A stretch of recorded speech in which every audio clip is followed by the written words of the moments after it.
Funga macho yako mahali pale. Baba, katika jina la Yesu Kristo ndeti hai, ninaomba Mungu wa mbinguni Bwana kwa ajili ya neno la leo. Bwana, neno hili Mungu wa mbinguni naomba likabadilishe maisha yetu. Neno hili Bwana, ninaomba likatupeleke katika viwango vingine vya utukufu. Bwana Yesu, neno hili Bwana, ninaomba likainue imani ya mtu mmoja, likamjenge mtu mmoja, likamponye mtu mmoja. Maana umesema kwamba Mungu, ndio maana wewe ulituma neno lako ili kuwaokoa kutoka katika maangamizi. Baba, kuna mtu yuko sehemu anaangamia, lakini kupitia neno lako hili Bwana, ukamtoe kutoka katika yale maangamizi. Kuanzia siku ya leo kwa mamlaka ya jina la Yesu Kristo ndeti hai. Amen. Sasa leo tutakwenda kujifunza kitu kinachosema kwamba ni namna gani ya kuweza kutoka kwenye majaribu yanayojirudia. Ni njia zipi ambazo unaweza kufanya? Bwana Yesu asifiwe sana. Ukifanya mambo yapi utaweza kutoka kwenye majaribu ambayo yanakusumbua kwenye maisha yako? Kwa sababu majaribu ni nini? Kila mtu ambaye yuko hapa yupo kwenye jaribu. Kwamba kila mtu ambaye yuko hapa siku ya leo kuna changamoto anayopitia. Na kwenye hiyo changamoto inaweza ikawa imekaa mwaka mmoja, imekaa wiki moja, imekaa wiki mbili, imekaa mwaka mmoja, mwaka wa pili, mwaka wa tatu, mwaka wa nne, mwaka wa tano, inategemeana. Lakini kila mtu unayemwona hapa siku ya leo kuna changamoto ambayo yuko anapitia. Lakini leo tutakwenda kujifunza kwamba ni vitu gani ambavyo unatakiwa kufanya, mambo gani ambayo unatakiwa kuyafanya ili uweze kutoka kwenye changamoto au jaribu unalopitia kwa haraka sana. Kwa sababu kuna majaribu mengine Mungu anayaachilia kwenye maisha yetu, kwa sababu Mungu lazima uweze kujua jaribu ni nini. Jaribu ni changamoto. Na lazima uweze kujua, ukitaka uweze kutoka kwenye majaribu ambayo unapitia, inatakiwa uweze kujua kwamba Mungu kwa nini huwa analeta majaribu kwenye maisha ya watu. Yaani hauwezi ukatoka kwenye majaribu mpaka uweze kujua kwamba Mungu kwa nini ameleta jaribu hili kwenye maisha yangu. Kwa sababu kuna jaribu lingine ambalo Mungu analeta kwenye maisha yako, na jaribu hilo Mungu analeta kama elimu, analeta kama darasa. Utakapokuwa umeelewa kwenye hilo darasa ambalo Mungu anakupitisha, utakapokuwa umeelewa kwenye hilo elimu ambayo Mungu anakufundisha, ndipo Mungu ataruhusu jaribu lile liweze kuondoka, uende kwenye hatua nyingine ya utukufu.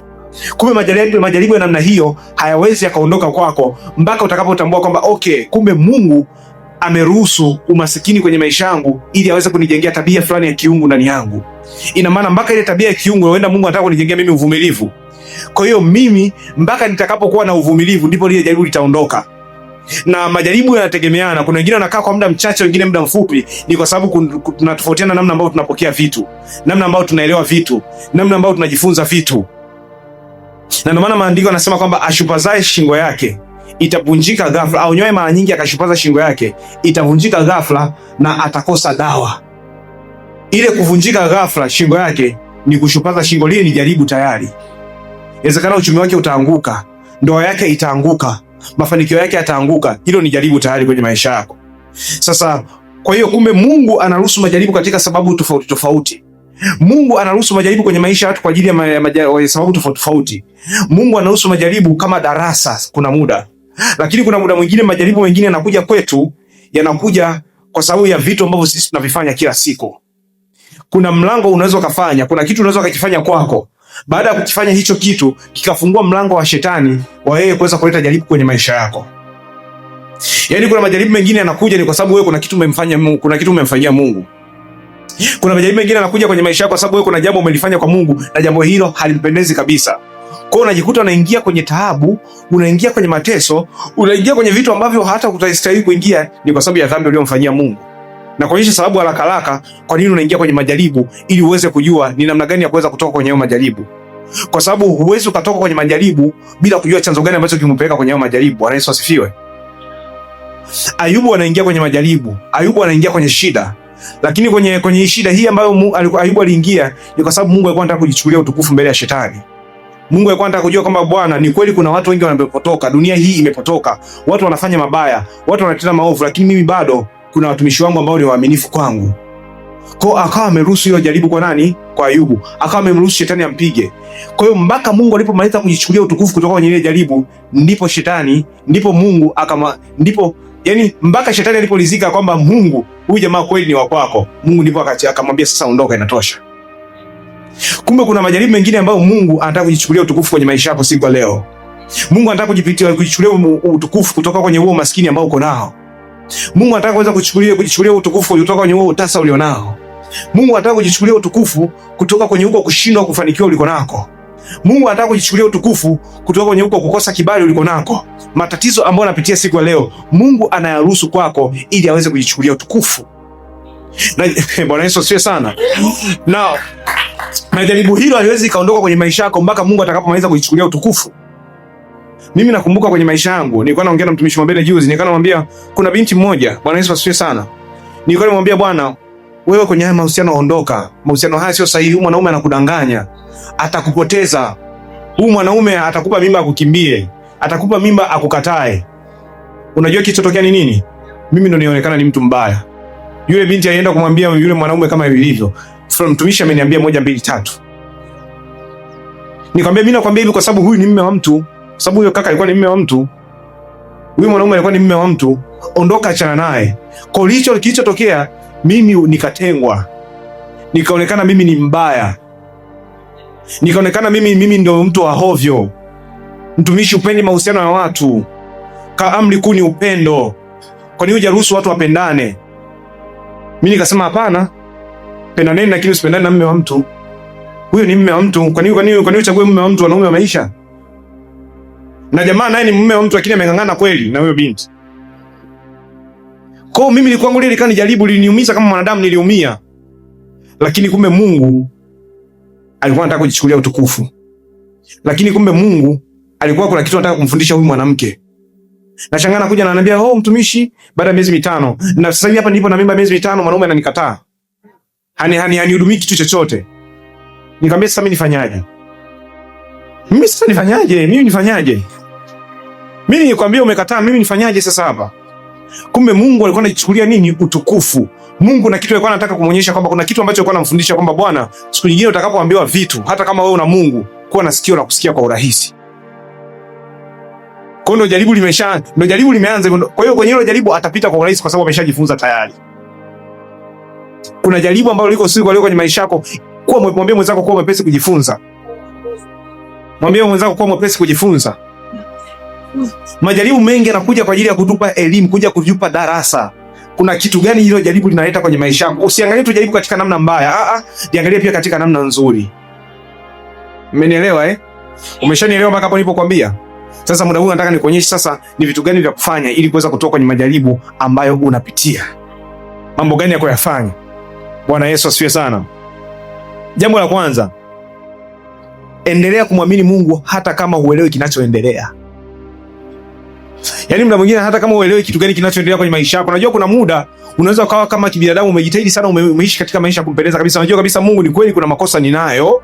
Kuna vitu vidogo vidogo ambavyo nakosea, ni kweli. Lakini kwa hili jaribu ninalopitia, hili jaribu ni kubwa sana. Ukilinganisha na vile ambavyo nimekosea, mbona unaanza kunyosha mpaka vidole? Mbona kuna wengine wanafanya kama mimi nilivyofanya, wanafanya vibaya zaidi ya mimi, lakini wapiti hapa ninapopita. Wewe ni tofauti. Mwambie mwenzako wewe ni tofauti. Mwambie mwenzako wewe ufanani nao. Ukubwa majaribu unatokana na kitu ambacho Mungu ameweka ndani yako. Kuna wengine hapa Mungu amewabebesha mavitu makubwa ndani yenu lakini bado hamjajua. Usiwaangalie wale wengine. Hilo darasa unalopitia, hiyo shule ngumu unayopitia. Mwandishi wa habari na daktari, nani wanapitia masomo magumu zaidi? Kwa nini? Kwa sababu ameandaliwa kwa ajili ya vitu vigumu. Ameandaliwa kwa ajili ya kutatua changamoto ngumu. Kwa hiyo hata wewe Mungu anakupitisha kwenye darasa ambalo ni gumu zaidi, ni kwa sababu anakuandaa kwa ajili ya kutatua changamoto ngumu. Anakuandaa kwa ajili ya vitu vikubwa. Na ndio maana watu wanakudharau, wanakuchukulia tu kawaida. Kwa hiyo kitakachokusaidia, unanielewa?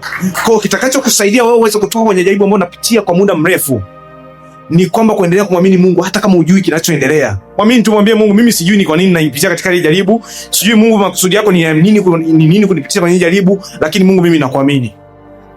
Mimi sielewi ni kitu gani kinachoendelea, lakini mimi ninachojua kitu kimoja tu, ninakuamini. Ukifanya hivyo, Mungu atakutoa kwenye hilo jaribu kwa urahisi sana. Imefika sehemu Ayubu haelewi kwamba kwa nini anapitia kwenye majaribu. Anamuuliza Mungu, kosa langu na dhambi langu ni nini? Niambie uovu wangu nitubu. Mungu, kosa langu nini? Yaani sasa haya majaribu nimekosea wapi? Mungu, mbona nikijiangalia katika hali ya kawaida, mbona sielewi ni wapi nilipokosea? Kosa langu Mungu na dhambi zangu ni nini? Mungu niambie nitubu. Ni sehemu gani Mungu nilipokosea? Niambie nijue ni wapi nilipokosea Mungu. Ni kitu gani nikirekebishe? Mungu, sielewi kwa nini haya yanatokea. Yamkini naongea na mtu mmoja siku leo na wewe uko kwenye sehemu hiyo hiyo. Uelewi ni kitu gani ulichomkosea Mungu. Hujui ni sehemu gani ambapo umeenda tofauti na Mungu mpaka unapitia majaribu hayo. Unaona kuna wengine wanafanya mabaya kuzidi hata wewe ambao maybe umeshamkosea Mungu, lakini wanaishi.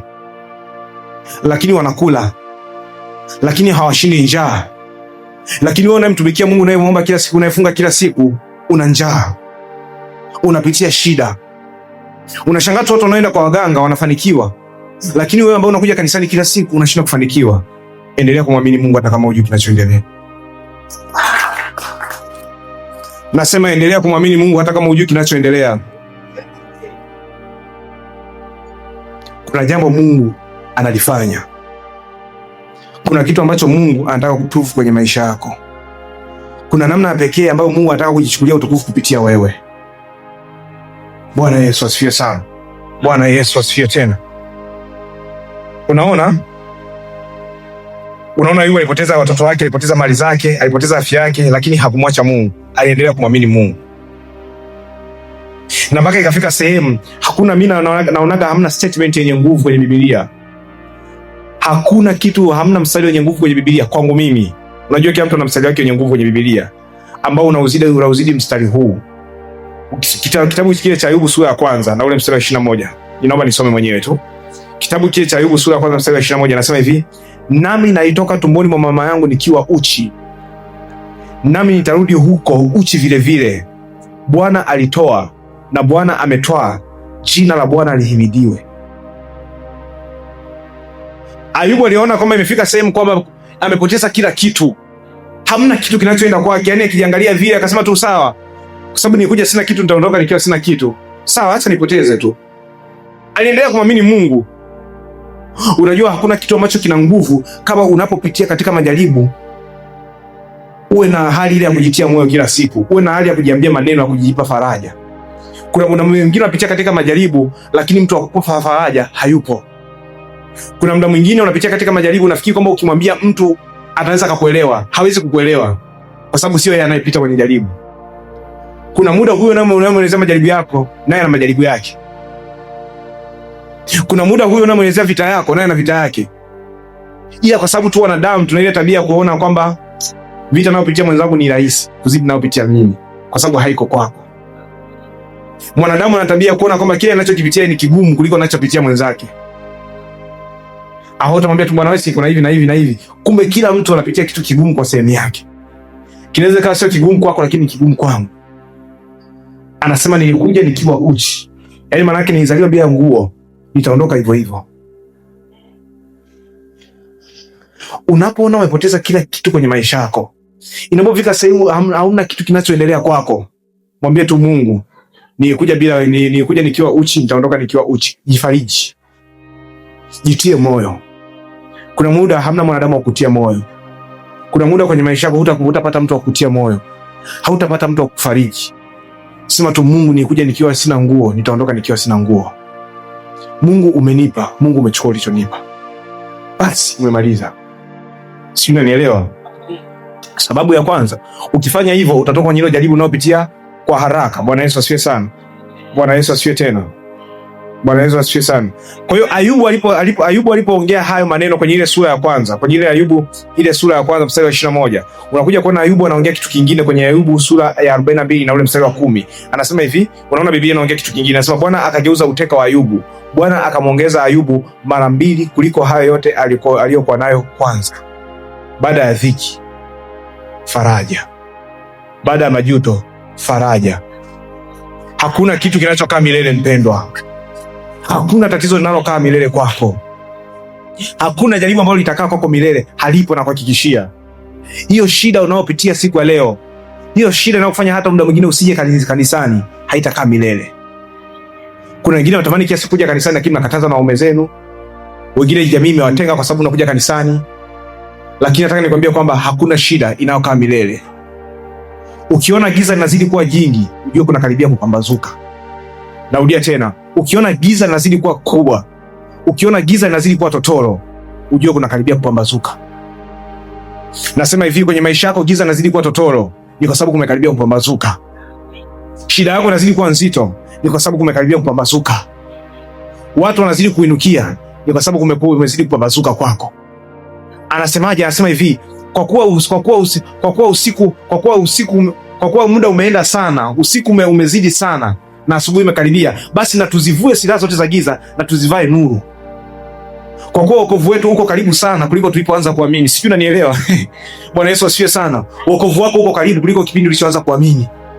Tunapozungumzia wokovu, hatuzungumzii tu kwa habari ya Mungu kukuokoa, ushaokolewa tayari, uko ndani ya Kristo. Lakini wokovu wako wa kile ambacho ulikuwa unamwamini Mungu akufanyie, uko karibu sana kuliko muda uliokuwa umeanza kuamini. Usikate tamaa. Nasema hivi, giza linazidi, kumekaribia kupambazuka kwako. Bwana Yesu asifiwe sana. Asante Bwana Yesu. Mimi nikimwangalia Bwana Yesu huwa nashangaa sana, kwa sababu mimi ninachojua kwamba dhiki ninayopitia ni ya muda tu, hali ninayopitia sasa ni ya muda tu. Nikimwangalia Bwana Yesu nashangaa, na maana muda mwingine napenda kujiimbia tenzi. Bwana Mungu, nashangaa kabisa nikitazama jinsi vilivyo.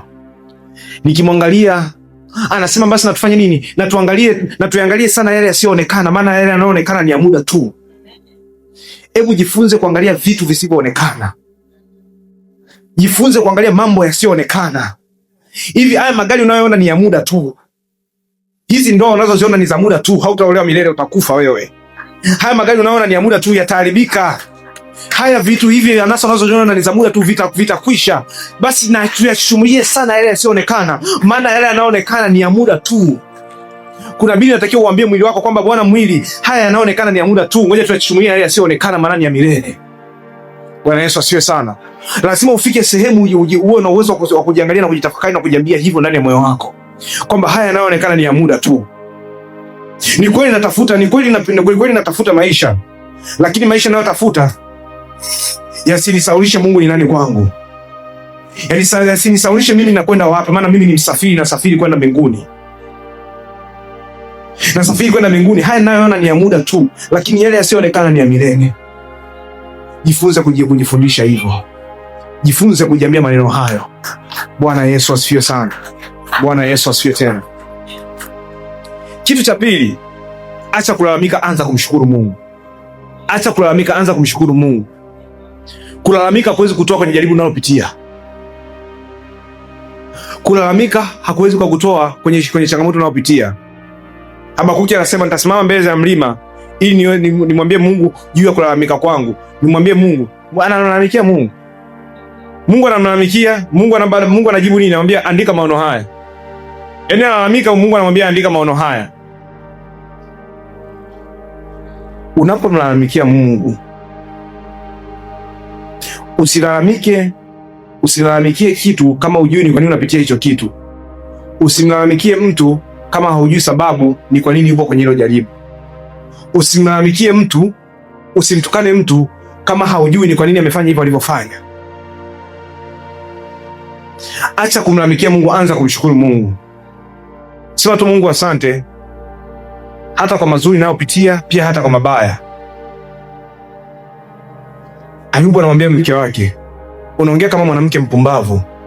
Tutegemee mazuri pekee yake kutoka kwa Mungu na mabaya mpate nani? Kwamba haya mabaya yatampata nani? Mabaya tumeumbia wanadamu. Ayubu alikuwa anajua. Ayubu anapitia shida, lakini mwanamke amekosa uvumilivu. Ayubu alikuwa ni tajiri. Mke wake alikuwa yuko vizuri, lakini ghafla maisha yote yamekwisha. Mambo yamekuwa ni magumu. Kama mwanaume lazima uwe unajua ni namna gani ya kuongea na mke wako mnapopitia katika shida fulani. Lazima uwe na hekima hiyo ya kuongea na mke wako. Sio kila kitu unamsikiliza mwanamke. Kuna muda mwanamke utaki kumsikiliza, unatakiwa umwambie. Naongea na wengi ni wanawake, japokuwa wengine ni wanaume huko. Unanielewa Bwana Yesu asifiwe sana. Kuna muda anatakiwa kujua. Ayubu angemsikiliza mke wake ingekwaje? Mke wake anamwambia mtukane Mungu mke wake anamwambia Ayubu kwamba huyo Mungu unayemtumainia mbona hajakuokoa mpaka saa hizi? Mbona hajatutoa kwenye haya majaribu ninayopitia? Mke wake anamwambia tu bwana mtukane Mungu ufe. Yaani kule haya mateso unayopitia ni bora ufe.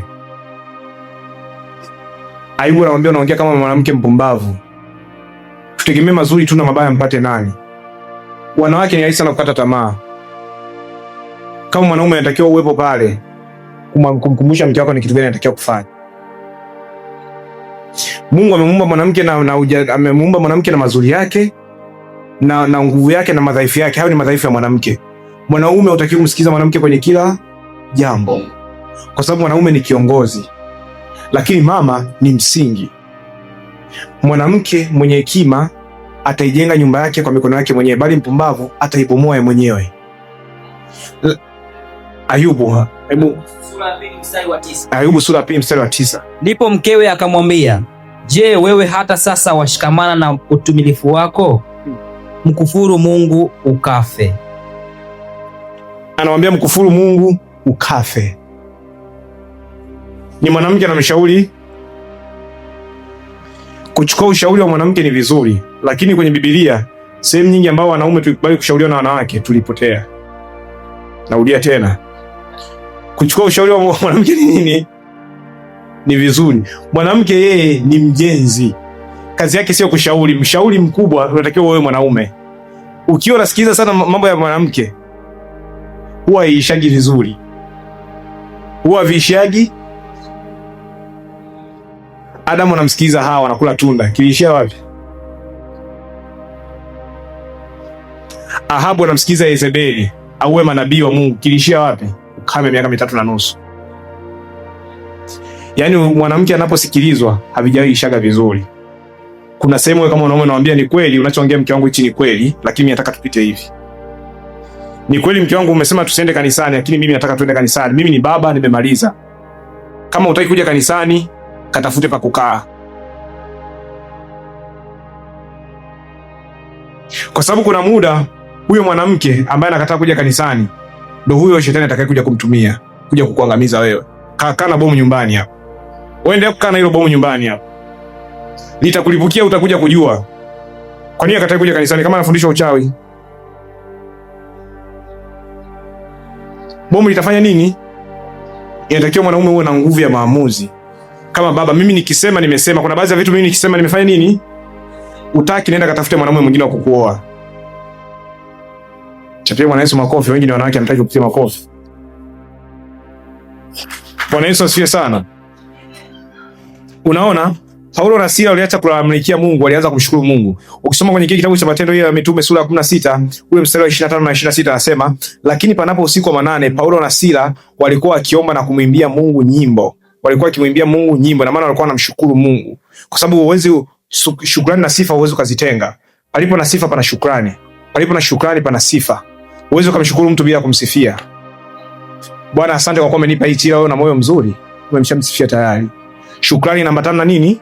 Na sifa.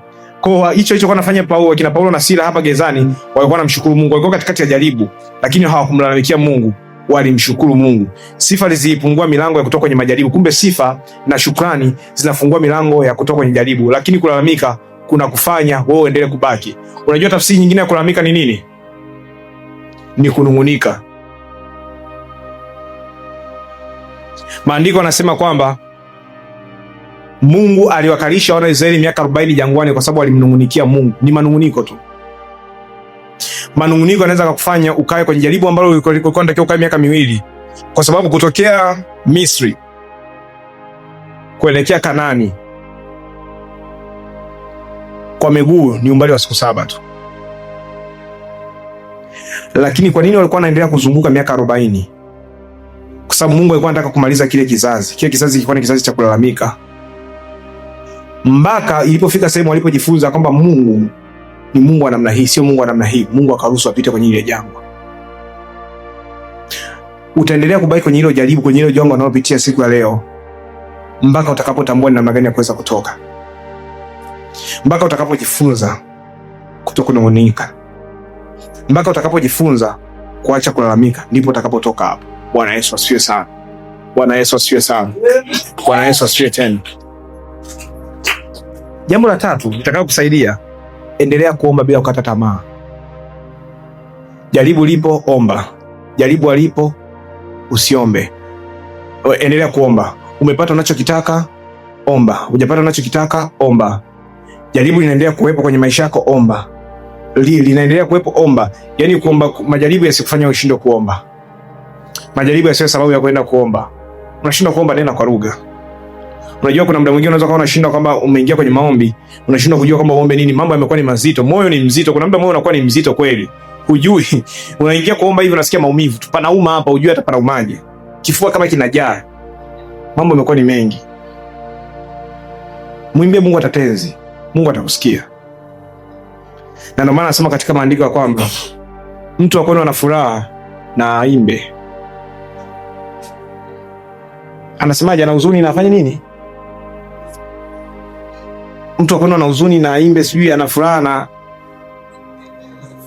zaburi. Yes, mtu wa kwenu ana huzuni na aimbe tenzi, lakini kama ana furaha na aimbe nini? Zaburi. Ina maana unatakiwa uwe na unamwimbia Mungu kipindi ambacho una furaha, lakini unamwimbia Mungu kipindi ambacho unafanya nini? Una huzuni. Mtafute Mungu wakati wote. Ndio kanuni ya kimungu. Tunaelewana eh? Ni kanuni ya kinini? Ya kimungu. Ukiangalia kwenye kitabu cha Danieli sura ya 10 mstari wa 12 mpaka ule mstari wa 13, unaona Mungu anamwambia usiogope Danieli, maana tangu siku ya kwanza ulipotia moyo wako ufahamu, maneno yako yalisikiwa. Nami nimekuja kwa ajili ya maneno yako. Unaona, kuanzia siku ya kwanza, lakini majibu yanakuja baada ya siku 21. Maneno ya Danieli yalikuwa yameshasikiwa. Nataka nikwambie maombi yako unayomwomba Mungu yameshasikiwa tayari. Danieli aliendelea kuomba hivyo. Haoni kitu, aliendelea kumwomba Mungu hivyo. Ndani ya siku 21 mfululizo Danieli anaendelea kuomba na Mungu wa mbinguni akamsaidia. Asante Bwana Yesu. Unaona? Jambo la nne niyokuambia, kwa sababu nikwambia huwezi ukajua chanzo cha, huwezi ukatoka kwenye jaribu kama hujui chanzo chake. Na nikasema majaribu mengine yanatokana na nini? Na dhambi ambazo unafanya si wenyewe. Kwa hiyo tubu naondoa dhambi kutubu kunaondoa dhambi ambayo umemtendea Mungu. Na dhambi hiyo inapoondoka unakuwa na uwezo wa kutoka kwenye majaribu. Toba inafungua milango ya kutoka kwenye majaribu. Toba inafungua milango ya wewe kutoka kwenye majaribu. Tunaelewana eh? Kwa sababu muda mwingine majaribu yanaongezeka ni kwa sababu ya kutubu. Unaona kile kitabu cha Mambo ya Nyakati wa Pili, ile sura ya 7 na ule mstari wa 14, unaona anasema kwamba ikiwa watu wangu walioitwa kwa jina langu watajinyenyekeza na kuomba na kunitafuta uso wangu na kuziacha njia zao mbaya, basi nitasikia toka mbinguni nami nitasamehe dhambi yao na kuiponya nchi yao. Angalia, Mungu anatuonyesha formula ya kutoka kwenye jaribu. Mungu anatuonyesha ni namna gani ambayo unaweza kutoka kwenye jaribu. Anasema ikiwa watu wangu, ina maana ni watu wake. Azungumzi na watu ambao hamjui, azungumza na watu wanaomjua Mungu. Lakini anasema watajinyenyekeza. Sharti ya kwanza anatakiwa mtu ajinyenyekeze. Akishajinyenyekeza aje kufanya nini? Aje kuomba. Yaani hichi unachokiona hapa kwenye hii wa Mambo ya Nyakati wa Pili, hii sura 7 mstari wa 14, ndio kitu kile ambacho nakiona kwenye sala ya Bwana. Mungu na Yesu anapomwambia mkiwa mnaomba ombeni hivi: Baba yetu uliye mbinguni. Unajinyenyekeza. Ina maana Mungu yuko juu, wewe uko wapi? Uko chini. Jina lako litukuzwe. Unaona? Asemi kwamba ikiwa watu wangu walioitwa kwa jina langu wakiomba toba na kujinyenyekeza. Anasema hivi: ikiwa watu wangu walioitwa kwa jina langu watajinyenyekeza na kuomba na kunitafuta uso wangu na kuziacha njia zao mbaya, basi nitasikia toka mbinguni na nitasamehe dhambi yao na kuiponya nchi yao. Kuiponya nchi kunakuja badala ya toba. Kwa sababu nchi ilikuwa na magonjwa, nchi ilikuwa inaumwa, nchi ilikuwa na majaribu. Watesi walikuwa wamejipanga kuipiga vita Israeli, walikuwa wanaionea Israeli. Lakini Mungu anazungumzia kwa habari ya kujinyenyekesha na kutubu, ndiko kutakako iponya nini? Nchi. Ina maana wewe kunyenyekeza na kujitubu kwako ndiko kutakako kuponya wewe kutoka kwenye hilo jaribu unalopitia. Lazima uweze kunyenyekeza na kutubu. Unanielewa eh? Kwa nini kumtii Mungu ni vigumu sana unapopitia katika majaribu? Ni kwa sababu Mungu anakuwa hajakupa kitu chochote. Inakuwa ni ngumu sana kumtii. Kile unachomwomba kwa muda mrefu hajakupa. Unakuwa unaona Mungu, ni ngoja niendelee kuishi maisha yangu ya kawaida. Nikinywa pombe hautanipa, nisipokunywa pombe haunipi. Wewe niendelee na maisha yangu ya kawaida. Endelea kumtii Mungu hata kama ni vigumu. Mungu atakutoa kwenye hilo jaribu unalopitia. Unanielewa eh? Ukisoma kwenye kitabu cha Wafalme wa Pili, ile sura 5 mstari wa 10, utaona kuna habari za Elisha na mtu mmoja aliyekuwa ni jemedari mkubwa. Mungu nabii anamwambia enenda ukaoge katika Yordani mara 7 na nyama yako itakurudia nawe utakuwa safi. Mwanzoni alikasirika, lakini alipotii Mungu alimponya na ukoma wake. Kuna maelekezo ambayo Mungu siku leo anakupa ya kuyafanya, lakini unakasirika. Hebu yatie hayo maelekezo, utatoka kwenye hilo jaribu unalopitia kwa jina la Yesu. Jambo la sita kufanya ili kuweza kutoka kwenye jaribu lako unalopitia kwa urahisi: msamehe aliyekukosea. Kusamehe kunaweza kukufanya uchelewe kutoka kwenye hilo jaribu unalopitia. Kila siku naambia. Unanielewa eh? Unaona hata Yusufu baada ya yeye kuwasamehe ndugu zake, Mungu anaendelea kutimiza kusudi ambalo ameweka ndani yake baada ya kuwasamehe ndugu zake. Unaona? Jambo lingine la saba, usiache kushirikiana na kanisa. Usiache kushirikiana na watu wa Mungu. Kuna majaribu mengine hauwezi kutoka uliko peke yako, unahitajika uweze kuombewa. Inahitajika mtu wa kanisa liweze kuombea kwa ajili yako, watu waweze kuintervene kwa ajili yako. Unaona hata kwenye kitabu cha Matendo ya Mitume sura 12 na mstari wa 5, unaona Petro alikuwa amefungwa. Baada ya Petro kufungwa, Biblia inasema kwamba kanisa likamuombea, wakamuombea. Kwa sababu Herode alikamata mwanafunzi mmoja wa Yesu, anaitwa Yakobo. Alipomkamata Yakobo, akamchinja. Alipomchinja, watu wakapenda alichokifanya. Maandiko yanasema kwamba Herode, kwa sababu wanasiasa mara nyingi sana wanapenda kuwafurahisha watu. Kwa sababu hiyo familia sasa wana nguvu, natakiwa ujitahidi kuwafurahisha watu hata kama ni kitu kibaya. Biblia inasema kwamba alipoona Wayahudi wamefurahi kwa kuwa amemkamata Yakobo, amemchinja, akamkamata na Petro tena. Si ataka kuwafurahisha watu. Kanisa ikaona mara ya kwanza tukuomba. Yakobo alikuwa ni mtume na akachinjwa. Wewe sasa hivi tukikaa kimya, wakishamchinja Petro, watu wataendelea kufuatilia, wataendelea kufurahi. Hawataishia kwa Petro, watakuja na sisi kwetu, watakamata mwingine mpaka tutaisha. Wakaona hapa tutafanya nini? Tutaisha wote. Ndio maana maandiko yanasema kwamba basi kanisa likafanya nini? Likamuombea Petro kwenye kitabu cha Matendo ya Mitume sura 12 na mstari wa 5. Na alipomwombea Petro, malaika anakwenda kumgusa Petro gerezani alikokuwa.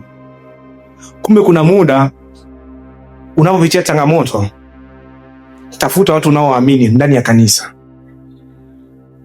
Unaweza kumtafuta mtumishi Mwambene, Pastor Michael, ukanitafuta na mimi, ukaambia watumishi naombeni mniombee.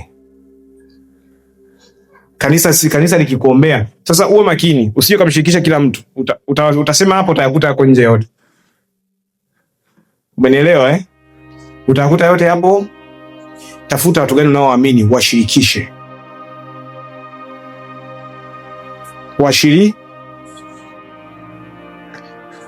Washirikishe wakuombee. Kuna mambo mengine yanahitaji kanisa liweze kukuombea, sio uombe peke yako. Kanisa lifanye nini? Liweze kukuombea. Kuna muda Mungu anaweza kashindwa kukusikiliza wewe, au Mungu anaweza kashindwa kumsikiliza mtu mmoja anayekuombea, lakini wakusanyikapo wawili watatu kwa neno langu, na mimi nipo katikati yao, Mungu anakuwa anafanya kwa wepesi, kwa sababu Mungu hawezi kujipinga, hawezi kukaa na neno lake. Unaona ile Matendo ya Mitume sura 12 na mstari wa 5 inasema basi Petro akalindwa gerezani, lakini kanisa likamwombea Mungu kwa juhudi kwa ajili yake. Unanielewa Jambo la 7. Jambo la 8 la kufanya ili kuweza kutoka kwenye majaribu kwa urahisi au kwa haraka, endelea kumtumikia Mungu katikati ya majaribu. Usiache kuja kanisani kwa sababu unapitia changamoto. Usiache kumtumikia Mungu kwa sababu unapitia changamoto. Changamoto isikufanye wewe ushinde kuja kanisani. Changamoto isikufanye wewe ushinde kumtumikia Mungu. Endelea kumtumikia Mungu hata kama unapitia katika changamoto. Unaona kwenye kile kitabu cha ile Mwanzo sura 39 na mstari 21. Unaona maandiko yanasema lakini Bwana alikuwa pamoja na Yusufu, akamfadhili, akampa kibali machoni pa mkuu wa gereza. Yusufu aliendelea kumtumainia Bwana hata alipokuwa beki tatu. Alipokuwa houseboy, Yusufu bado aliendelea kumtumainia nani? Bwana. Katikati ya majaribu Yusufu aliendelea kumtumainia Mungu. Hakuacha kutafsiri ndoto kwa sababu alikuwa yuko gerezani. Aliendelea kutafsiri ndoto hata kama mazingira alikuwa haruhusu kutafsiri ndoto. Aliendelea kumtumikia Mungu akiwa katikati ya nini? Ya majaribu. Kwa hiyo hata wewe hutaki kuacha kumtumikia Mungu hata kama uko katikati ya nini? Ya majaribu. Jambo la 8. Jambo la 9, kataa hofu, chagua kumwamini Mungu. Chagua imani. Daudi, unaposoma habari za Daudi, unaona Daudi hakuangalia ukubwa wa Goliati. Daudi alichagua kumwamini Mungu. Daudi alichagua kumwamini nani? Mungu. Hakuangalia ukubwa wa Goliati. Hakuangalia kwamba Goliati ni mkubwa kiasi gani. Hakuangalia kwamba Goliati ana nguvu kiasi gani. Hakuangalia kwamba Goliati amemshinda kitu gani. Lakini Daudi alimwangalia Mungu. Daudi alikuwa na imani na nani? Na Mungu. Bwana Yesu asifiwe sana. Tunaelewana Hizi habari unazipata kwenye kitabu cha Samueli wa kwanza ile sura 17 na ule mstari wa 45. Unaona Daudi anasema maneno haya kwa ujasiri. Anamwambia wewe unanijia na upanga na fumo na mkuki, bali mimi nakujia kwa jina la Bwana wa majeshi ambalo wewe umewatukana. Unanielewa Unaona vitu kama hivyo. Kwa hiyo kataa hofu, endelea kumwamini Mungu, chagua imani. Jambo la 10, subiri wakati wa Mungu kwa uvumilivu. Endelea kusubiri wakati wa Mungu kwa uvumilivu. Unapomwomba Mungu kitu unaona hajakupa, unapomwomba Mungu akondolee jaribu fulani lakini bado hajakupa, hajaliondoa kwenye maisha yako, endelea kufanya nini? Endelea kumwamini Mungu kwa uvumilivu. Unaona Abrahamu anamwahidia ahadi ya mtoto lakini hakuja kuipokea baadaye. Unaona hata kwenye kitabu cha Warumi sura ya 4 mstari wa 20 mpaka mstari wa 21, unaona Paulo anazungumza kwa habari ya Ibrahimu na anasema hivi, lakini hakusita kwa kutokuahidi. Anasema lakini hakusita kwa kutokuamini ahadi ya Mungu, bali alitiwa nguvu kwa imani, akiwa amejua hakika ya kuwa Mungu aweza kuyatimiza yote aliyoahidi. Hichi ndio kinatakiwa kwamba, my God, hichi ndio kinatakiwa kwa ni kitu kinachokufanya uendelee kumwamini Mungu, kwamba namwamini Mungu ya kwamba ana uwezo wa kuyatimiza yale aliyoyaahidi.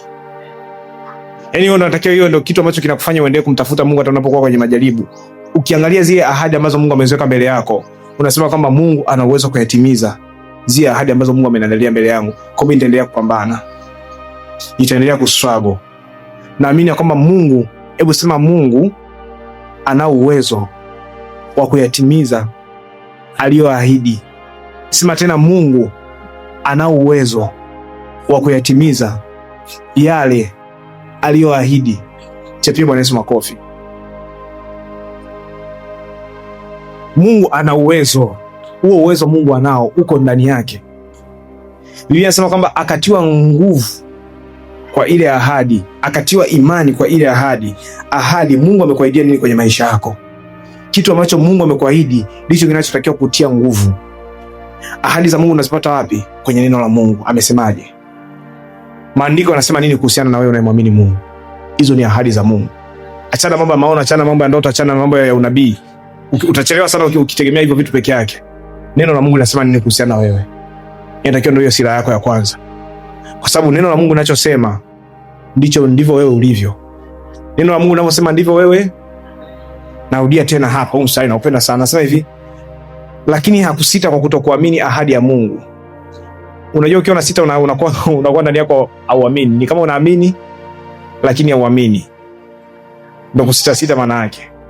Ndio maana nasema lakini hakusita kwa kutoamini ahadi ya Mungu, bali alitiwa nguvu kwa imani. Unatiwa nguvu kwa nini? Cheki ninapomalizia, napenda sana. Akiwa amejua hakika ya kuwa Mungu aweza kuyatimiza hayo aliyoahidi. Akiwa anajua kwamba Mungu hakika anaweza kuyatimiza yale aliyoahidi. Napenda sana katika kitabu cha Ibrania anaongea kitu kimoja very profound, napenda sana. Anasema hivi, Abraham alienda. Maandiko yanasema kwamba Abraham alienda kumtoa Isaka kama sadaka, kwa kuwa aliamini ya kwamba kama huyu ni mtoto wa ahadi, Mungu anaweza kumfufua Isaka hata kutoka katika wafu. Yaani hicho ndio kitu ambacho kilikuwa kinamfanya Abraham aende kumtoa Isaka. Alikuwa ameamini kwamba kama huyu ndio mtoto wa ahadi, hata nikimchinja Mungu anaweza kumfufua kutoka hata katika wafu. Yaani nampenda sana Bwana Yesu. Si mnaona Mungu alivyo na nguvu? Ukimepata hapo Pastor Michael. Waebrania sura 11 mstari wa 19. Akihesabu ya kuwa Mungu aweza kumfufua hata kutoka kuzimu, akampata tena toka huko. Kwa mfano, kwa imani Isaka akawabariki Yakobo na Esau. Hata unaona anasema kwamba alimwamini ya kwamba Mungu anaweza kumfufua. Yaani ndio maana alikuwa anaenda kumchinja, kwa sababu alikuwa na uhakika Mungu, kwa kuwa huyu ndo ahadi. Ile ahadi ilimpa nguvu ya kufanya maagizo ya Mungu. Ahadi ya Mungu aliyokuahidi juu ya maisha yako. Mungu amekwambia kuwa tajiri, wewe kutoa 1,000 au 500 hakuta kufanya kuwa maskini, kwa sababu Mungu alishakuahidi. Kuna vitu vingine tunavifanya ni vya ajabu kwa sababu tunatiwa imani na nani? Na Mungu. Mungu uko na milioni 20. Mungu amekuahidi kwamba utafanikiwa, lakini anataka leo milioni 5 au milioni 10. Unatoa kwa sababu ahadi na kutia nguvu. Unaamini kwamba Mungu aliyenipa, Mungu aliyenifanya niitoe hii pesa, Mungu aliyefanya niiue hii pesa, Mungu anaweza kuirudisha tena kwangu. Unatiwa ahadi, unatiwa nguvu kwa ahadi ambayo Mungu amekuahidi juu ya maisha yako. Wangapi wamenielewa? Weka mkono wako kulia kwenye kifua chako. Funga macho yako. Baba Mungu wa mbinguni, nasema asante Bwana kwa ajili ya neno lako. Asante Bwana kwa kuwa umetufundisha kitu cha ajabu sana siku ya leo. Asante kwa kuwa Bwana umetuongeza na kutujenga na kutunywesha kwa mamlaka ya jina la Yesu Kristo ambaye hai. Amen. Chapia Bwana Yesu makofi mengi. Kama umebarikiwa ongeza makofi mengi kwa Bwana Yesu. Kama umebarikiwa sema nimebarikiwa. Kamata sadaka yako kwa ajili ya neno la Mungu. Tumtolee Mungu matoleo. Na ambao unatufuatilia kwa njia ya mtandao, unatufuatilia kwa njia ya YouTube, unaweza ukachangia unaweza ukatoa sadaka kupitia namba hizo zinazoonekana hapo kwenye screen yetu. Utakapofanya hivyo, utaeneza injili pamoja na sisi, utakuwa ni mshirika wa ahadi za Mungu pamoja na sisi. Unaweza kumtolea Mungu. Unasikia matangazo haya ni kwa sababu kuna watu wamejitoa kama ulivyojitoa. Kwa muda huu unaweza kuchangia, ukatoa sadaka yako kwa chochote kile ulicho nacho. Kama tu sadaka yako, kama sijaomba bado. Bwana Yesu asifiwe sana. Bwana Yesu asifiwe tena. Kuna watu wako haraka kupokea baraka za Bwana, umeona? Bwana Yesu asifiwe sana. Kama sadaka yako uko nako kulia, nyosha juu niombe. Baba, katika jina la Yesu Kristo wa Nazareti hai, ninaombea Bwana dhabihu hizo Bwana za haki ambazo watu wako wamenyanyua. Baba, naomba dhabihu hizo zikabatane na neno lako, Mungu wa mbinguni. Kama Paulo alivyowaambia Wagalatia, akamwambia kwamba neno hili haliwasaidia wengine kwa sababu hawakuchanganya na imani, bali nyie kwenu limewasaidia kwa sababu mmechanganya na imani. Na Bwana umesema imani bila matendo ndani yake imekufa. Mungu wa mbinguni Bwana, watu wako wana imani ya matendo. Wamesikia neno lako na wamelipokea, lakini Bwana wanatekeleza matendo haya kwa kutoa sadaka zao na kujiungamanisha na neno hili. Baba, ninawaombea kuanzia sasa majaribu yote yaliyokamata kupitia neno lako Mungu wa mbinguni Bwana, kupitia sadaka zao wanazotoa Mungu, ninaomba kuanzia sasa majaribu yao yakawaachia kwa mamlaka ya jina la Yesu Kristo wa Nazareti hai. Amen.